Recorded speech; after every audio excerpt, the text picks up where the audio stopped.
সবাই চায় মৃত্যুর পরে যাতে তাদের স্থানটা জান্নাতের মধ্যে হোক, চাই কি চাই না? কিন্তু আমার রাসূল হাদিসে পাকের মধ্যে ঘোষণা করেন এমন 5 প্রকারের বান্দা রয়েছে যাদেরকে জান্নাত নিজেই চাই। কি প্রধানমন্ত্রী আপনাকে নিজে ডেকেছেন এটা বেশি সম্মানিত, নাকি আপনি এমপি মন্ত্রীকে ধরে আপনি নিজে প্রধানমন্ত্রীর কাছে গিয়েছেন এটাই বেশি সম্মানিত? প্রধানমন্ত্রী আপনাকে নিজে ডেকেছেন এটাই হচ্ছে সর্বোচ্চ সম্মান। জান্নাত আপনাদেরকে নিজেই চাই এটাই সম্মান, নাকি জান্নাতকে আপনারা চান এটাই সম্মান? আল্লাহ পাকের বান্দাদের মধ্যে এমন 5 প্রকারের ব্যক্তি রয়েছে যাদেরকে জান্নাত নিজেই আল্লাহর কাছে তালাশ করেন। সুবহানাল্লাহ। জান্নাত নিজেই আল্লাহর পাকের কাছে আরজি করেন যে আল্লাহ এই 5 প্রকারের ব্যক্তিকে ইন্তেকালের সাথে সাথে আমি জান্নাতকে দিয়ে দিও। ওই 5 প্রকারের ব্যক্তি ইন্নাল জান্নাতা তাশতাকুন ইলা খামসাতিন নাফার। আমার রাসূল পাক হাদিসের মধ্যে বলতেছেন 5 প্রকারের ব্যক্তিকে জান্নাত নিজে চায়। প্রথম নম্বর হচ্ছে তালিউল কোরআন। প্রথম নম্বর কি? তালিউল কোরআন, যারা কোরআন তেলাওয়াত করে। আওয়াজ বলুন সুবহানাল্লাহ। পৃথিবীর মধ্যে এমন কোন গ্রন্থ নাই যেটা তেলাওয়াত করলে সওয়াব হবে, আছে কি? এমন কোন কিতাব নাই যেটা তেলাওয়াত করলে, যেটা পড়লে সওয়াব হবে। কিন্তু আল্লাহ পাকের এমন একটি কিতাব কোরআন যেটা তেলাওয়াত করলে, যেটা পাঠ করলে প্রতি অক্ষরে আল্লাহ পাক 10টি করে নেকি দিবেন। আওয়াজ বলুন সুবহানাল্লাহ। বিআশরি আমসালিহা আলিফ লাম মিম।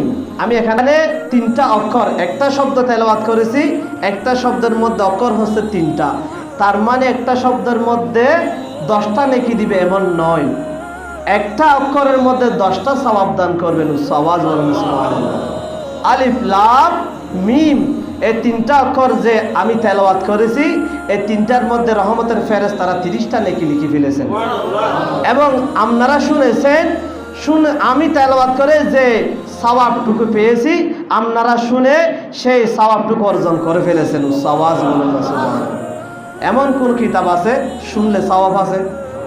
কিন্তু কোরআন এমন একটি কিতাব তেলাওয়াত করলে সওয়াব, যিনি তেলাওয়াত করতেছেন ওই তেলাওয়াতকারীর তেলাওয়াত যিনি শুনবেন সেও সওয়াব পাবেন। আওয়াজ বলুন না সুবহানাল্লাহ। আমার রাসূল হাদিসের মধ্যে বলেছেন আফদালুল ইবাদাতি তিলাওয়াতুল কোরআন। ফরজ নামাজের পরে, ফরজ ইবাদতের পরে নফল ইবাদতের মধ্যে সর্বশ্রেষ্ঠ ইবাদত হচ্ছে তেলাওয়াতুল কোরআন, কোরআন তেলাওয়াত করা।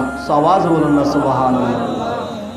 আপনি এখন আমাদের সমাজের মধ্যে দেখবেন সর্বপ্রথম ঘুম থেকে ওঠার সাথে সাথে ফেসবুক চেক করি, আমাকে কে কমেন্ট করেছে, কে লাইক করেছে, এগুলো চেক করি, ঠিক কি না? বর্তমান সমাজে এগুলো হচ্ছে কি হচ্ছে না? কিন্তু আমাদের মুসলমান সমাজ থেকে আজকে কোরআন তেলাওয়াত উঠে যাচ্ছে। কিন্তু আমাদের গার্জিয়ান যারা আছি, অভিভাবক যারা আছি, তাদেরও এই বিষয়ে কোনো অবগতি নাই। আমরা যদি বলি হে আমার ছেলে, হে আমার সন্তান, তুমি প্রতিদিন সকালবেলা ঘুম থেকে উঠে আগে ফজরের নামাজ পড়বা, নামাজ পড়ার পরে কমপক্ষে 1 পৃষ্ঠা হলেও কোরআন তেলাওয়াত করবা, এরকম আমরা বলতে পারি না? পারি কি পারি না? যদি পারি তাহলে আমরা বলি না কেন? এটা হচ্ছে আমাদের ইমানের দুর্বলতা, ঠিক কি না? আমাদের ইমানের দুর্বলতার কারণে এটা আমরা যদিও বা বলতে চাই, কিন্তু এটা আমাদের দুর্বলতার কারণে আমরা বলতে পারি না।